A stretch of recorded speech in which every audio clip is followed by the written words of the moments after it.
What the Venus Project proposes is that we bring all the nations together and take care of everything on earth.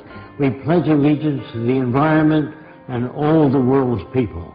The end of separate nations, the end of the artificial boundaries that separate people, and the sharing of all the world's resources by all the world's people. If few nations control most of the Earth's resources, you're going to have territorial disputes. You're going to have war. You're going to have all the problems you've always had. That's why most people think it's human nature. They think man is basically greedy, and that this is why you have problems. That is not true. A banker, a serial killer, and a gangster, and a priest are made by environment. It's not human behavior, it's the environment we come from which generates behavior. We are victims of culture, all of us. That's why we have a distorted view. We believe that some people are good, some are bad, some are creative, some are less creative. All that's bunk. Everyone can be creative. Now, they tell you in your schools that plants grow. That's a lie. They need water, sunshine, soil, moisture, gravity, all those things. Without them, the plant doesn't move. There is nothing in the earth today that is not acted upon by resident forces. And your language was designed hundreds of years ago. That's why we can't talk to each other. We talk at one another, not to one another. A lawyer is a guy that takes language, twists it around to any way he wants to. If he's skilled at it, he can knock you out, put you in jail. A lawyer would be considered a criminal in the future. So would all bankers, and all businessmen, and all politicians. Don't forget, you're brought up to believe that King Solomon was a great guy. He had 1,000 wives. He'd be arrested today as a bigamist. So all the things that you're taught, they teach you to fit in with this culture. There's no such thing as thinking things over. You think within the context of the way you were brought up. So it's very hard for so-called normal people to step outside of the environment. Now, in the early days in the Roman Empire, I am told that they used to feed Christians lions. Now, the family would come Saturday and Sunday to see Christians being fed the lions. And the kids would say, Daddy, can we come next week to see Christians being fed the lions? Daddy would say, if you behave yourself. Are these kids sick? No. They're normal to that culture. There are no good or bad people. There are no corrupt people or dishonest people, creative people, lazy people. All that's bunk. If you're raised in a society that understands human behavior, you don't have those variations. You can block them through education. You must design for human comfort, and you must design cities with art centers, music centers, cultural centers. I can only talk a little bit about America because that's where I'm from. I don't like our country. It's completely corrupt. And that's for most civilizations today. They're all corrupt. I'm sorry to say that. I don't like what I'm saying. I wish it were otherwise. We are brought up in a system called established. Established means it serves the interest of the lead group, the control group. What we really need is an emergent society. There are no great men, no great women. All people are creative, but they're not brought up to know what that means. So when they tell you that your government likes you, they're working for you, all that's bunk. When I say people hardly know what they're talking about, because they're not brought up to be sane. They're brought up to fit in with the establishment. National loyalty is really a form of stupidity. All people need clean air, clean water, arable land, and a relevant education. That means no businessmen, no advertising, no investment bankers. I used to work for Ernst Udet, and I said, how did you shoot down 70 airplanes? And he said to me, I would fly above aerial combat and watch the rookies that couldn't handle the planes well and knock them off. Now, what kind of a person is that? He's a war hero, great man. They're bums and stupid people brought up by an arrogant society that doesn't give a shit about anyone else but the established institutions.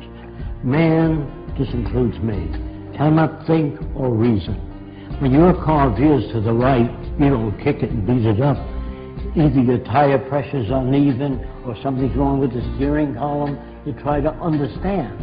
When children beat up other people and hurt other people like a bully, that's part of their conditioning, their associative memory, the system they live under, which doesn't correct that. Schools do not teach you much, are mostly concerned with propaganda. Most schools don't teach you how to live, find meaning in your own life, how to disagree without getting angry. What is really needed is the intelligent management of the Earth's resources for the benefit of everyone. Now, the only way you can do that is through technology. Everything that you have, your lights, your air conditioning, your automobile, your airplanes, all technology. Politicians can't give you that. Politicians don't know what to do. They make laws. Say no to drugs. Well, that's not going to stop a person from selling drugs as long as there's money in it. But if you do away with the money system and build access centers where anyone can have access to the necessities of life without filling out 1 million forms or appealing to Fresco, it's all available to everyone. Go to your big department stores or your food stores, you'll see lots of stuff. We are now capable of producing an abundance. People say to me, I know two people from the same environment. One turned out to be a priest, the other a gangster.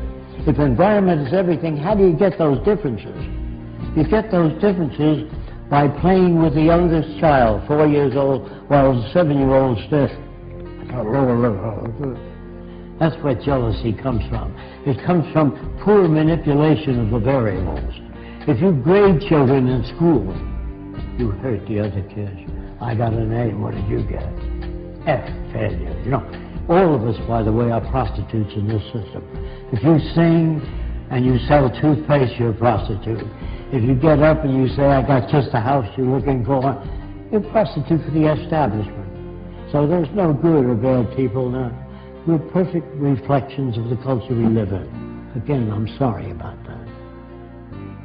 How can you pray to a God? How can you talk to God? They think, due to ego problems, that they're specially selected. The Jews are God's chosen people. The Germans are the master race. You know, all these little egocentric people think that they're put here to lead the world into a better direction. Galileo found seashells on the mountaintop. He took it to the Catholic Church, and he said, maybe the mountain was once under the water and was pushed up.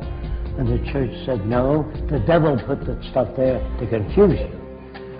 So the world you live in is as full of shit as a Christmas turkey. And you're not about to talk to people and turn them around. You have to demonstrate it. So I don't say science is perfect, but it's closer to our problems than any other system. People really don't know what to do, so they put up a sign, thou shalt not steal, don't be dishonest. That doesn't change people. All money systems, as they begin to collapse and change, they move toward fascism. It's part of the history of civilization to move in that direction. The wealthy people try to protect what they have. I went to the South Seas when I was 21. Everybody on the island was nude, except when men climbed trees. They wore kind of a jockstrap to prevent their balls from being caught in the branches. So everybody walked around nude. And the interesting thing about it is I never saw a native stare at a girl's body, only her eyes. When you talk to a woman, you never say, get a load of that shit. That's what you get in civilization. You cover the girl. If people swam nude when they were this high, you couldn't sell pictures of a nude girl. Do you understand that? I get to know the natives so well, I watch them make love. And they stroke the whole female, the top of her head all the way down. They had no fetishes. There were no tit men, leg men, ass men. All that's made by culture. And if you don't use that kind of language around women, you can't become equal to one another. So you have to tell them how men think. That isn't how they think. That's how they're brought up. When guys poke each other, hey, get a load of that chick, you know. That is learned in the culture. In the islands, they never did that. It's like you stroking a dog. You stroke the whole dog. You don't stop at the balls. You stroke the whole dog. Understand? I'm not your enemy. I'm not trying to hurt you.